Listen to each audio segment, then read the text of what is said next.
Bonjour à tous. Aujourd'hui, on plonge dans le monde fascinant de l'interconnexion des réseaux. Imaginez que vous envoyez un message à un ami à l'autre bout du monde. Comment est-ce qu'il lui arrive comme par magie? La réponse se trouve dans les réseaux interconnectés qui permettent aux ordinateurs de communiquer. L'interconnexion de réseaux, c'est comme créer une toile d'araignée géante, reliant les appareils entre eux pour un échange de données fluide. Tout a commencé avec ARPANET, un projet qui a ouvert la voie à l'Internet tel qu'on le connaît aujourd'hui. Avant les réseaux interconnectés, les ordinateurs fonctionnaient de manière isolée. C'était comme avoir des îles séparées sans aucun moyen de partager des informations. Mais avec l'arrivée des technologies d'oxyde de réseau, ces îles ont enfin pu se connecter. ARPANET, développé à la fin des années 60, a démontré la puissance de la connexion des ordinateurs pour la collaboration et le partage de données. Ce projet révolutionnaire a marqué une étape cruciale vers un monde où l'information pouvait circuler librement. Cette interconnexion a révolutionné la communication et l'accès à l'information.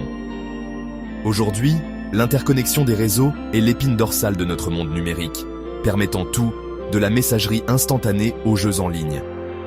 C'est un témoignage de l'ingéniosité humaine, nous connectant d'une manière inimaginable il y a seulement quelques décennies.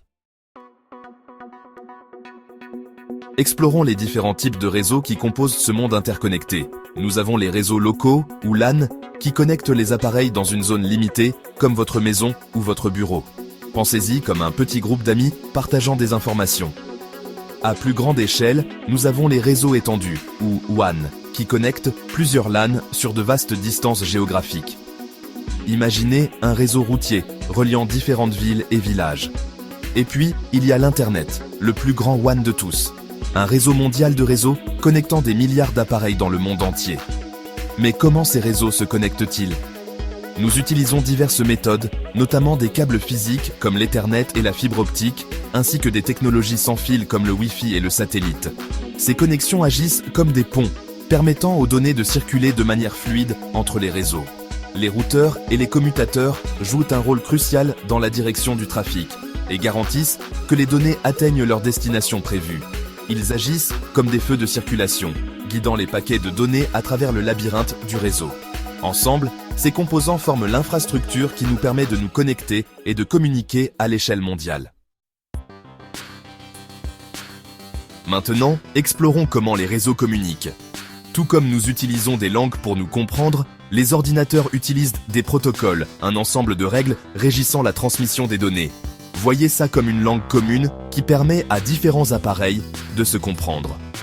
Un de ces protocoles est TCP/IP, qui assure une transmission fiable des données sur les réseaux. Il décompose les données en petits paquets, chacun avec une étiquette d'adresse unique appelée adresse IP. Ces adresses fonctionnent comme des codes postaux, identifiant chaque appareil sur le réseau. Les routeurs utilisent ensuite ces adresses pour diriger les paquets à travers le réseau, s'assurant qu'ils atteignent leur destination. C'est comme envoyer une lettre. Le service postal utilise l'adresse pour la livrer au bon destinataire. Ce système complexe de protocoles, d'adresses et de routage garantit que les données voyagent de manière fluide et précise à travers la vaste étendue d'Internet. C'est un témoignage du génie des ingénieurs réseau qui ont conçu ce système complexe mais efficace.